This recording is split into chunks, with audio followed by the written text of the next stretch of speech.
Untuk menemani waktu santai teman-teman, kali ini saya akan menceritakan sebuah film yang masuk ke dalam daftar salah satu film bertema penjara terbaik sepanjang masa. Menceritakan tentang seorang pria pekerja keras yang berusaha untuk membahagiakan keluarganya. Namun keadaan justru membuatnya terjebak dan mengharuskan dirinya untuk menerjang kerasnya kehidupan di dalam penjara. Dengan judul film Brawl in Cell Block 99, dan inilah dia teman-teman, alur cerita filmnya. Film menceritakan tentang seorang mantan petinju yang bernama Bradley Thomas. Dalam kesehariannya, pria kalem ini mencoba mencari penghidupan dengan bekerja sebagai seorang montir. Namun pagi hari itu bukanlah hari keberuntungan bagi Bradley. Bengkel tempat dia bekerja melakukan PHK massal dan dia adalah salah satu karyawan yang diberhentikan dari pekerjaannya. Setelah mengemaskan barang-barangnya, dia kemudian pulang ke rumahnya. Sesampainya di rumah, dia mendapati istrinya sedang duduk di dalam mobil dan berbincang mesra dengan seseorang melalui telepon. Karena merasa curiga, Bradley kemudian mendekati istrinya dan lagi-lagi dia mendapatkan sebuah kejutan yang tidak menyenangkan. Dia melihat sebuah tanda merah yang melekat pada leher istrinya, yang tidak lain tidak bukan adalah merupakan sebuah bekas cupang. Dia mengambil handphone istrinya dan benar saja, istrinya baru saja selesai menelpon seorang pria. Karena tidak ingin memperburuk keadaan, istrinya kemudian memilih jujur kepada Bradley bahwa belakangan ini dia telah diam-diam pergi menemui seorang pria. Mendengar pengakuan istrinya, Bradley lalu menyuruh istrinya untuk masuk ke dalam rumah. Bingung dengan perasaan yang berkecamuk di dalam hatinya, dia melampiaskan kekesalannya pada mobil istrinya hingga hancur berkeping-keping hanya dengan menggunakan kedua buah tangannya. Setelah emosinya mereda, Bradley kemudian masuk ke dalam rumah dan mengajak istrinya untuk berbicara dari hati ke hati. Mereka saling mengutarakan perasaannya masing-masing hingga akhirnya diketahui bahwa permasalahan di dalam rumah tangga mereka bermula sejak istri Bradley mengalami keguguran. Semenjak hari itu, istrinya merasa sedih sementara Bradley semakin sibuk dengan pekerjaannya, sehingga membuat istrinya semakin merasa kesepian. Bradley kemudian mengajak istrinya untuk memulai kembali dan berusaha untuk mempunyai seorang anak. Namun itu semua tidak mungkin diwujudkan dengan keadaan ekonomi mereka yang pada saat ini sedang berada di ujung tanduk. Dia baru saja kehilangan pekerjaan sementara istrinya hanyalah seorang wanita rumah tangga yang tidak memiliki penghasilan sama sekali. Bradley kemudian memutuskan untuk kembali bekerja dengan teman lamanya yang bernama Gil sebagai seorang kurir narkoba. Gil dan Bradley sudah bersahabat lama, dan pada kehidupan Bradley sebelumnya, dia adalah orang yang paling dipercaya oleh Gil. 18 bulan kemudian, Bradley dan Gil sudah kembali menjadi partner dalam menjalankan bisnis narkoba. Tugasnya cukup sederhana. Dia bertugas sebagai seorang kurir yang mengantarkan paket narkoba ke semua pengedar yang ada di wilayah kekuasaan Gil di kotanya. Bisnis berjalan dengan lancar dan kehidupan ekonomi Bradley pun kini semakin hari semakin membaik. Kehidupan rumah tangganya pun kini semakin harmonis. Istrinya tengah mengandung dan mereka berdua sedang menantikan lahirnya seorang anak. Pada suatu hari, ketika baru saja selesai mengantarkan paket, Bradley menerima sebuah panggilan dari Gil yang meminta dia untuk segera pergi menemuinya. Bradley kemudian berangkat untuk menemui Gil di rumahnya. Setibanya di sana, Gil menjelaskan kepada Bradley bahwa dia baru saja membuat sebuah kesepakatan besar dengan seorang koneksi baru yang bernama Eleazar. Dan Eleazar meminta Gil untuk mempertemukan Bradley dengan dirinya sebelum mereka dapat memulai transaksi tersebut. Tidak lama kemudian, Eleazar berjalan memasuki ruangan diikuti oleh kedua orang anteknya yang bernama Pedro dan Roman. Eleazar kemudian memperkenalkan kedua anteknya tersebut kepada Bradley, sembari menjelaskan bahwa kedua anteknya ini akan menemani Bradley ketika menjalankan transaksi tersebut. Tanpa basa-basi, Bradley segera menolak untuk melakukan transaksi. Karena selama ini, dia bekerja hanya seorang diri, dan ditambah lagi, dia melihat tampang anak buah Eleazar mirip dengan pecandu, dan dia tidak mau bekerja sama dengan pecandu. Mendengar keputusan Bradley, Gil kemudian memohon kepada Bradley untuk mau bekerja sama dalam menjalankan transaksi itu. Gil menjelaskan padanya bahwa transaksi itu sangatlah penting bagi dirinya. Dia berusaha meyakinkan Bradley bahwa Eleazar dapat dipercaya omongannya. Mendengar permintaan sahabat baiknya itu, Bradley pun kemudian setuju untuk membantu Gil menjalankan transaksi itu. Bradley menegaskan kepada Pedro dan Roman bahwa selama menjalankan transaksi, mereka berdua harus selalu patuh pada perintahnya, terutama apabila dia merasa curiga dan memerintahkan kepada mereka berdua untuk membuang paket yang akan mereka bawa. Kesepakatan terjadi dan malam transaksi pun akhirnya tiba. Transaksi itu dilakukan di sebuah dermaga kapal dan mereka bertiga akan berangkat untuk menjemput paket terlebih dahulu. Paket tersebut disembunyikan di bawah air, di mana hanya Bradley yang tahu persis lokasi dan titik koordinatnya.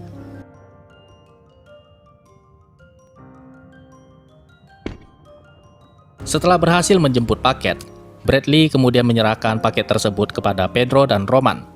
Dalam perjalanannya keluar dari dermaga, Bradley merasa curiga dan segera memerintahkan untuk membuang paket yang sedang mereka bawa. Namun bukannya mematuhi perintah seperti yang telah disepakati, Pedro dan Roman justru melayangkan sebuah tinju ke wajah Bradley. Tidak lama kemudian, polisi berdatangan dari depan dermaga dan baku tembak pun tidak dapat terhindarkan.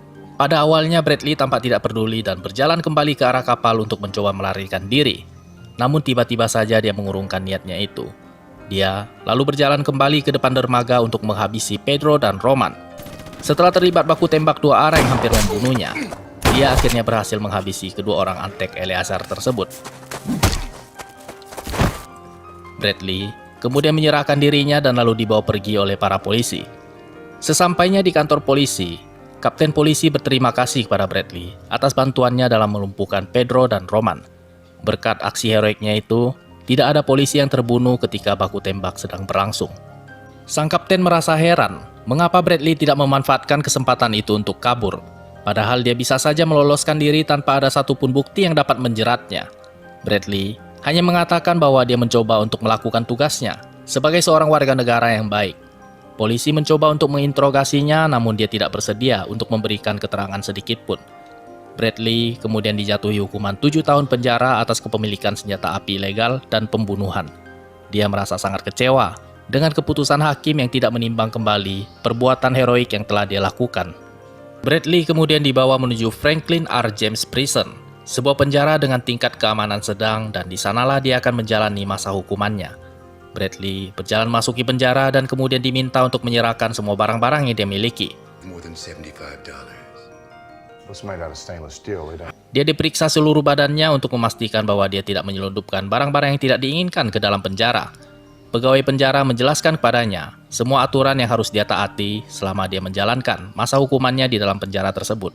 Dan setelah itu barulah dia dibawa menuju ke dalam kamar selnya. Pada malam harinya ketika absen malam sedang berlangsung, petugas penjara mencoba untuk mencari masalah dengan Bradley.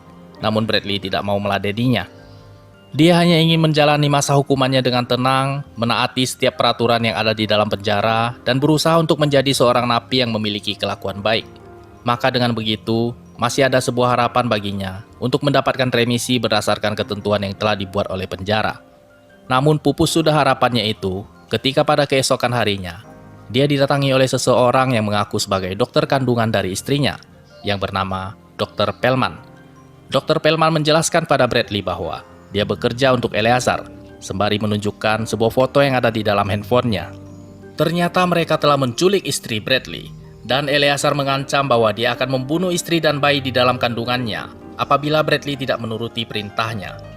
Gagalnya transaksi di malam itu telah menyebabkan Eleazar kehilangan uang sebesar 3,2 juta dolar. Dan kedatangan Dr. Pellman ke penjara adalah untuk menawarkan kepada Bradley sebuah kesempatan untuk menebus kesalahannya itu. Eleazar meminta Bradley untuk membunuh seorang tahanan yang sedang dikurung di penjara lain. Tahanan tersebut bernama Christopher Bridge, dan dia dikurung di sel Block 99 Redleaf Detention Center, sebuah penjara dengan tingkat keamanan maksimum. Untuk melancarkan misinya tersebut, pertama-tama Bradley harus mencari cara supaya dia dipindahkan dari Franklin menuju penjara Redleaf.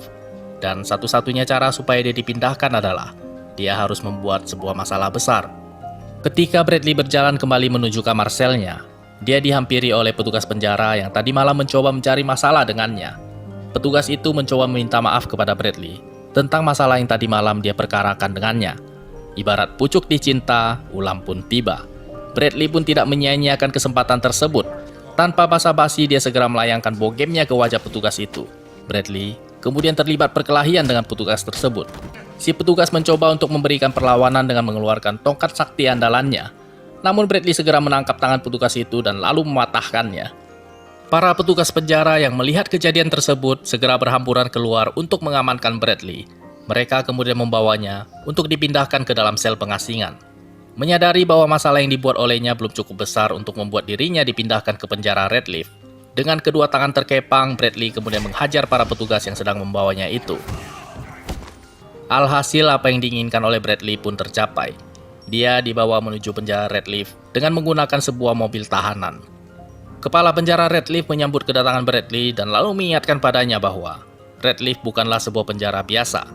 Redleaf adalah penjara tingkat keamanan maksimum yang diperuntukkan khusus untuk mengurung napi-napi yang bermasalah seperti dirinya.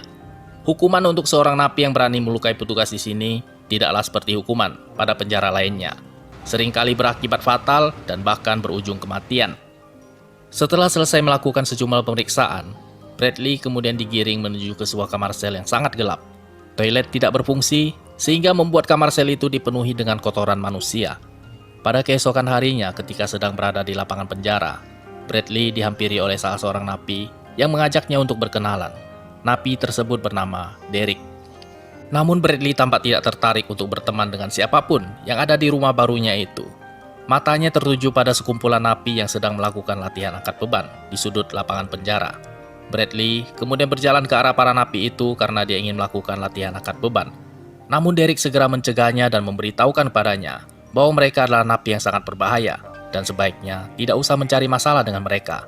Derek kemudian mengajak Bradley untuk bersantai di sebuah meja yang ada di lapangan penjara. Bradley mencoba mencari informasi dari Derek. Dia bertanya kepada Derek, apakah dia tahu di mana letak sel blok 99. Derek menjelaskan kepada Bradley, sel blok 99 adalah sebuah penjara di dalam penjara, terisolasi dan tidak ada satupun napi yang tahu di mana letak blok tersebut. Hanya napi tertentu yang divonis hukuman mati, pemerkosa, penganiayaan anak, dan psikopat yang tahu di mana blok tersebut disembunyikan. Mendengar informasi yang diberikan oleh Derek, Bradley seketika itu juga langsung mendapatkan jawaban yang dia cari. Bradley kemudian berjalan ke arah para napi yang sedang melakukan latihan angkat beban dan lalu segera menghajarnya. Keributan pun tak terelakkan. Para napi yang melihat temannya dihajar oleh Bradley segera beramai-ramai melompat ke arah Bradley untuk mengeroyokinya. Petugas segera melepaskan tembakan peringatan, namun Bradley tampak sama sekali tidak peduli dengan peluru yang ditembakkan oleh para petugas penjara. Dia menghajar para napi itu hingga semuanya pada bobo cantik di lapangan penjara. Petugas mencoba untuk menghentikan aksi barbarnya ini, namun mereka justru ikut dihajar oleh Bradley.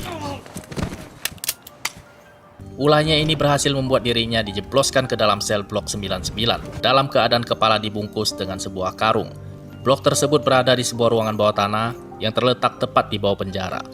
Mereka memasangkan sebuah sabuk setrum pada pinggang Bradley yang berfungsi untuk melumpuhkan dirinya setiap kali dia ingin melakukan perlawanan. Bradley kemudian dimasukkan ke dalam sebuah sel yang dipenuhi dengan pecahan botol kaca berserakan di seluruh penjuru lantai kamar selnya.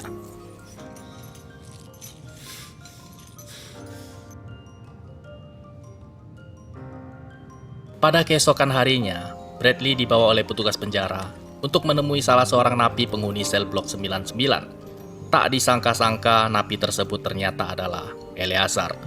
Christopher Bridge hanyalah sebuah cerita palsu yang diceritakan pada Bradley supaya dia mencari masalah dan kemudian dipindahkan ke penjara Redleaf. Menyadari bahwa dirinya telah ditipu mentah-mentah, Bradley segera menghampiri Eleazar dan berniat untuk menghabisinya. Namun petugas penjara memberikan kepada Eleazar remote control dari sabuk setrum yang melingkar di perut Bradley, sehingga membuat dirinya tidak berdaya sama sekali ketika anak buah Eleazar mengeroyokinya hingga tumbang dan tak sadarkan diri. Bradley kemudian diseret oleh para petugas dan lalu dibuang kembali ke dalam kamar selnya. Setelah tersadar dari pingsannya, dia kemudian membuka sepatunya dan menggunakan alasnya untuk membungkus sabuk setrum yang melingkar di perutnya. Satu hal yang pasti yang ada di dalam pikirannya adalah dia sekarang sudah menyadari bahwa dia tidak akan pernah keluar dari penjara ini hidup-hidup. Dia telah jatuh ke dalam perangkap Eleazar yang menginginkan balas dendam dengan cara menyiksanya pelan-pelan hingga dia mati. Pada keesokan harinya, ketika petugas penjara membawa Bradley untuk kembali disiksa oleh Eleazar, Bradley menghajar kedua petugas tersebut hingga babak belur. Dalam perkelahian itu, dia tanpa sengaja membunuh salah satu dari petugas yang sedang berkelahi dengannya. Bradley kemudian mengurung petugas yang masih hidup di dalam kamar selnya dan lalu menjadikannya sebagai seorang sandera. Setelah melepaskan semua borgol dan sabuk setrum yang melingkar di perutnya, Bradley kemudian berjalan menuju kamar sel Eleazar. Dia disambut oleh salah satu anak buah Eleazar yang mencoba untuk menghentikannya. Namun antek cap kucing Eleazar yang satu ini malah menjadi sekarung kentang yang bergoyang ke sana kemari, ditumbuk oleh Bradley dan kemudian tewas dengan sangat mengenaskan. Antek-antek lainnya yang melihat temannya tewas di tangan Bradley segera maju dan beramai-ramai mengeroyoki Bradley. Namun lagi-lagi satu persatu antek Eleazar tumbang dan tidak ada yang selamat dari dendam kesumat Bradley yang sedang berapi-api ibaratkan seorang Saitama. Setelah menghabisi semua anak buah Eleazar, Bradley kemudian menyuruh Eleazar untuk membebaskan istrinya. Namun Eleazar masih ngotot dan ngeyel sembari mengancam bahwa apapun yang terjadi kepada dirinya, dia tidak akan pernah membebaskan istri Bradley. Namun itu semua berubah ketika negara api menyerang. Setelah menerima beberapa bogem dan kakinya dipatahkan oleh Bradley, Eleazar akhirnya berubah pikiran. Dia menelpon Dr. Pellman dan menyuruhnya untuk menyerahkan istri Bradley kepada Gil di rumahnya. Bradley kemudian menyeret Eleazar ke dalam kamar selnya, sembari menunggu Dr. Pellman membebaskan istrinya dan lalu mengantarkannya dengan selamat kepada Gil di rumahnya. Tidak lama kemudian, sel Blok 99 segera dipenuhi oleh petugas penjara yang dilengkapi dengan segala atribut lengkap serta senjata yang mematikan. Namun mereka semua tidak berani menyerbu masuk. Bradley masih menyandra salah satu petugas penjara yang masih hidup di dalam kamar selnya. Kepala penjara kemudian bertanya kepada Bradley tentang apa tuntutan yang dia inginkan. Bradley meminta waktu kepada kepala penjara untuk menunggu sebuah panggilan masuk dari Gil yang mengkonfirmasikan bahwa istrinya telah sampai ke tangannya dalam keadaan selamat. Sementara itu di luar tembok penjara, Gil sedang bersiap-siap untuk menyambut kedatangan istri Bradley di depan teras halaman rumahnya. Setelah Dr. Pellman melepaskan istri Bradley, Gil segera mengambil sebuah senapan otomatis yang dia sembunyikan di balik semak belukar dan lalu segera menghabisi Dr. Pellman yang sedang mencoba untuk melarikan diri dari depan halaman rumahnya. Tidak lama kemudian, Bradley menerima sebuah panggilan masuk dari Gil yang mengkonfirmasikan bahwa anak dan istri Bradley telah sampai di tangannya dalam keadaan selamat. Setelah berbicara sejenak dengan istrinya, I love you too. Bradley kemudian melepaskan petugas penjara yang dia sandra di dalam kamar selnya. Namun dia tidak pernah berjanji bahwa dia akan melepaskan Eleazar. Bradley segera menggunakan waktu yang tersisa untuk mengeksekusi Eleazar dengan brutal, hingga kepalanya putus dan jatuh ke dalam lubang kloset. Kepala penjara tiba di depan kamar sel dan lalu menyuruh Bradley untuk meletakkan kedua tangannya di atas kepala. Dia mengeluarkan pistol revolvernya dan lalu mengeksekusi Bradley dengan 2 buah tembakan yang menembus dada dan kepalanya. Dan film pun selesai.